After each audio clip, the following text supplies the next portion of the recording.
Assalamualaikum, masih dari konten dapur ngapain aja teman-teman.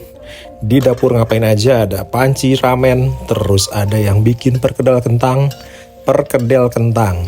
terus ada yang masak-masak lainnya. Pokoknya kita balik lagi ke dapur ngapain aja, kita balik lagi back to basic. Setelah berbagai macam konten dengan ide jualan, minuman, dan konten-konten lainnya, kita kembali lagi ke dapur. Mang Ucup seperti biasa kebagian buat ngedit ada sayur asam tuh teman-teman. Sayur asam sepanci banyak nih teman-teman. Sayur asamnya sayur asam Bandung ya, yang manis. Terus Cece juga kepikiran untuk bikin bubur kacang hijau. Enak banget teman-teman. Ke langkah yang pertama kita bikin perkedel kentang dulu katanya nih. Apa kabar teman-teman di rumah, di tempat masing-masing, di daerahnya masing-masing?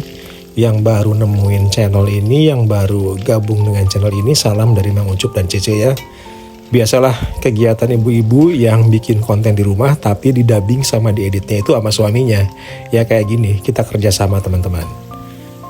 Di dapur ngapain aja Cece kelihatan asik banget lagi ngegoreng kentangnya teman-teman. Kalau misalnya teman-teman bikin perkedel kentangnya itu ada yang dikukus boleh, ada yang direbus juga bisa. Tapi kebetulan kali ini, pagi ini Cece bikin perkedel kentangnya yang digoreng dulu nih. Diangkat dan nanti tinggal diulek. Udah gitu baru ditambahin bumbu-bumbu dan bahan-bahan lainnya kayak telur, kayak penyedap rasa kaldu jamur. Terus pakai irisan bawang daun ataupun bawang pre ataupun bawang putih. Pokoknya ntar dicampurin aja lah. Kalau perkedel itu emang senikmat itu, apalagi kalau misalnya anget-anget ditambah dengan nasi panas juga dah mantep banget. Balik lagi ke cobek yang klasik teman-teman. Ke cobek yang tradisional yang mungkin sejuta umat nih. Ada ketumbar kayaknya itu. Nggak tahu ketumbar, nggak tahu merica. Ada garam, ada bawang putih dan kemiri. Biasa kalau kayak gini bumbu-bumbunya udah pasti teman-teman di rumah juga pada bisa teman-teman. Mang Ucup seperti biasa kebagian ngedaber nih pulang kerja teman-teman. Pulang kerja langsung ngedapetin file di handphone yang siap diedit dan didubbing. Awalnya ini ada sekitar 30 menit teman-teman. Tapi karena terlalu lama dan kelamaan, kita potong-potong aja, kita edit sedemikian rupa biar jadi 12 menitan, biar nggak terlalu lama ya kayak gini teman-teman. Masuk tuh semua kentang yang udah diangkat tadi, yang udah digoreng ke dalam cobeknya, tambahin telur. Terus pakai irisan bawang daun ataupun seledri, nggak tahulah apa itu. Pokoknya ini nikmat banget. Perkedel kentang ala dapur ngapain aja nih. Aduk-aduk sebentar. Kalau misalnya udah kecampur ya tinggal digorengin satu-satu teman-teman. Teman-teman tahu nggak kalau misalnya di Bandung adalah salah satu spot perkedel terkenal banget teman-teman. Namanya Perkedel Bondon yang ada di stasiun Bandung teman-teman. Yang bukanya itu menjelang tengah malam cenderung ke pagi teman-teman. Dan antriannya udah jangan dikira teman-teman. Bakalan panjang banget kalau misalnya teman-teman mau sedikit effort, mau sedikit usaha. Mungkin kalau misalnya penasaran cobain datang langsung ke stasiun Bandung dan cari di mana Perkedel Bondon. Balik lagi ke menu selanjutnya nih. Apa ini kira-kira ya? Goreng bawang merah, bawang putih. Terus ada sedikit bawang daun. Oh ya, ini adalah goreng tahu orak-arik teman-teman. Kebetulan ada yang lewat tukang tahu, nggak tahu tukang tahu favorit Cece mungkin ya, karena dia seneng banget dengan tahu yang kuning nih. Kebetulan banget emangnya lewat di depan sekitaran tempat tinggal. Jadi dibeli langsung, tambahin telur, tambahin bawang daun, tambahin sedikit rawit, aduk-aduk tambah bumbu juga udah enak banget teman-teman. Tahu kuning di Jakarta itu jarang-jarang teman-teman. Jarang banget karena di sini kebanyakan itu tahu yang putih teman-teman. Beres juga nih menu tahu orak-arik dengan telur dan sedikit bawang-bawangan. Gini aja udah cukup teman-teman. Udah bisa nemenin makan siang dengan menu-menu lainnya pastinya. Dan nanti kita akan balik lagi ke perkedelnya. Beres udah diaduk dengan telur, dengan sedikit kaldu dan garam. Tambahin juga bawang daun biar cantik. Tinggal dibentuk teman-teman. Terus tinggal digoreng dah nih. Tinggal dibentuk. Ya klasik lah, perkedel itu makanan sejuta umat yang nikmat banget. Gampang banget bikinnya juga. Setiap rumah tangga juga pasti udah pernah nyobain kayak gini ya nih. Dan kita melenceng dari topik bentar ya, kita bahas tentang debat presiden semalam. Gimana teman-teman, udah nonton debat presiden yang kedua belum nih? Debat capres maksudnya. Yang semalam itu bener-bener seru banget teman-teman. Mang Ucup kebagian hari libur, jadi punya waktu untuk nonton dan menilai secara langsung mana nih yang paling ataupun pantas dipilih teman-teman. Seru banget semalam teman-teman, saling serang, saling jawab pertanyaan dengan berbagai data dan masukan, dengan jebakan-jebakan pertanyaan, ada yang kejebak, ada yang seneng banget. Pokoknya lihatnya seru-seru aja teman-teman. Tapi jangan dibawa terlalu serius juga ya. Enjoy aja. Mang Ucup sama Cece juga nggak terlalu pusingin.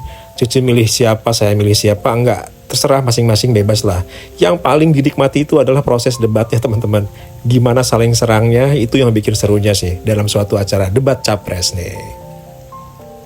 Pokoknya banyak banget nih teman-teman spin-off lainnya nih setelah debat capres. Kayaknya waktu ataupun durasi yang digunakan juga terlalu sempit, jadi berasa kurang puas ketika nonton debat capres, apalagi yang saling ajukan pertanyaan dan bantahan. Itu adalah bagian yang paling seru dan lebih seru dari serial Netflix pokoknya nih. Dimana rating televisi pastinya meningkat. Beruntung banget yang kebagian menayangkan, maksudnya televisi yang kebagian menayangkan debat semalam nih. Kita tunggu debat-debat selanjutnya teman-teman ya, sebelum ke acara puncak di 14 Februari nanti.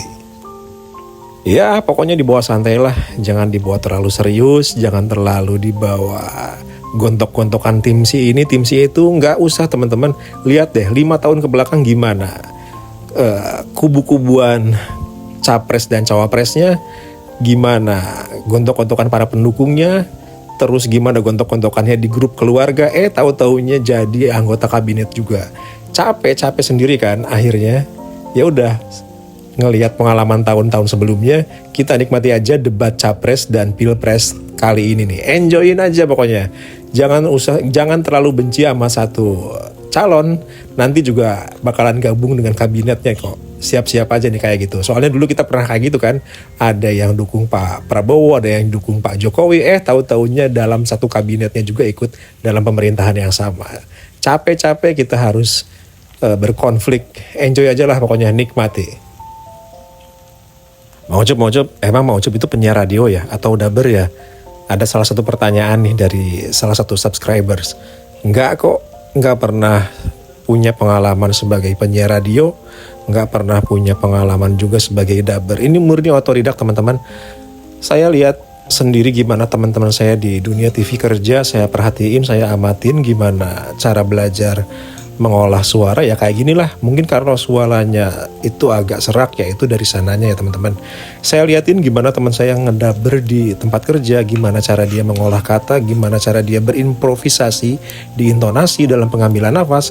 Mungkin karena saya belum secara profesional bisa menguasai teknik mengambil nafas sekaligus untuk menghabiskan satu kalimat teman-teman. Tapi saya curi-curi ilmunya sedikit biar bisa digunain di rumah untuk bikin konten teman-teman. Kalau misalnya nanya-nanya dikit nggak apa-apa, curi-curi ilmu dikit nggak apa-apa. Daripada kita ngobrolin hal-hal yang nggak berguna, ya kita tanyain aja lah, kita serap ilmu semaksimal mungkin. Ilmu ngedit dikit-dikit ya kayak gini standarisasi banget ya. Tapi kalau ilmu untuk cuap-cuap, emang ada kesempatan untuk ngelihat dan bertanya teman-teman ke rekan-rekan di kantor. Saya lihat gimana caranya ngedubbing, gimana caranya berimprovisasi, gimana caranya berintonasi biar enak didengar, biar enak dinikmati untuk yang nonton di rumah. Gitulah intinya. Dan tiap-tiap program dengan segmen usia tertentu itu ada tingkat intonasi dan karakter suara yang berbeda teman-teman. Untuk acara anak-anak intonasinya itu agak sedikit dilagukan dengan ujung kalimat meninggi. Untuk acara life and style, untuk acara petualangan itu biasanya suara-suara yang berkarakter. Pembawaannya juga nggak harus menghilangkan dialek lokal. Malahan kita lagi cari-cari yang dialeknya itu lebih ke unsur kedaerahannya itu lebih kental teman-teman. Terus untuk yang paling susah itu adalah di acara olahraga teman-teman. Karena skripnya yang banyak banget, terus dibacanya juga harus cepat banget. Dan intonasinya harus tepat, harus lugas. Bahkan kalau menurut Mang Ucup, acara olahraga itu lebih dahsyat dibacanya ataupun didubbingnya daripada acara berita teman-teman. Acara olahraga itu harus cepat seret terus tanpa jeda dengan intonasi yang kuat, frontal. Pokoknya seru lah. Untuk acara olahraga itu daber-daber yang udah berkualitas banget tuh pasti dipakai. Sore ini ada paket yang datang teman-teman. Paket yang dulu udah kita pesen. Dulu kita udah pernah beli tapi ternyata salah teman-teman. Dulu pernah beli panci ramen dengan ukuran 16. Tapi itu salah, itu bukan panci ramen tapi panci untuk sayur. Beda banget teman-teman. Yang buat ramen itu tingginya itu cuma 7 cm. Sedangkan yang sayur meskipun ukurannya 16 tapi tingginya itu 10 cm teman-teman. Jadi nggak enak ketika kita mengambil mie menggunakan sendok ataupun sumpit itu ketinggian. Dan akhirnya kita cari-cari ke toko oranye, kita cari-cari ke Shopee, nemu yang murah dan lokasinya pun di Bandung teman-teman. Gak jauh-jauh lah, orang Bandung belanjanya ke Bandung lagi meskipun kita posisinya ada di Jakarta Selatan. Nemu yang kayak gini, yang warna emas kayak gini dengan ukuran 16, tinggi juga 7 cm, nggak terlalu dalam. Jadi ketika kita mengaduk mie menggunakan sumpit ataupun menggunakan sendok, itu kita nggak terlalu dalam teman-teman, jadi nggak terlalu susah. Kita lihat gimana ya, packingannya sih bagus, ada bubble wrap, terus ada dus, ini lumayan banget nih packingannya, rapih banget. Sengaja di unboxing menggunakan video karena kalau misalnya klaim merusak, nggak ada video ya nggak akan ditanggepin teman-teman. Cukup kayak gini nih, satu nih, lumayan lah seharga. Ya teman-teman lihat aja nanti di Shopee-nya. Nggak terlalu mahal-mahal banget, tapi relatif lah kalau kayak gini. Kan lumayan, kayak gini bisa bikin buat konten. Nih, ntar bisa bikin mie ala-ala drakor lagi, ataupun mie lainnya, ataupun bikin seblak dengan porsi minimalis juga bisa teman-teman. Kita bikin nanti seblak ala dapur ngapain aja dengan topping-topping yang, ya kayak gitulah, topping-topping yang pokoknya lihat nanti. Ini pancinya kualitasnya lumayan bagus. Packingannya pun nggak ada yang penyok-penyok. Pancinya juga mulus. Overall kita puas. Mungkin segitu dulu konten dari Dapur Ngapain Aja. Makasih. Wassalamualaikum warahmatullahi wabarakatuh. Jangan lupa di like, subscribe, dan komen ya.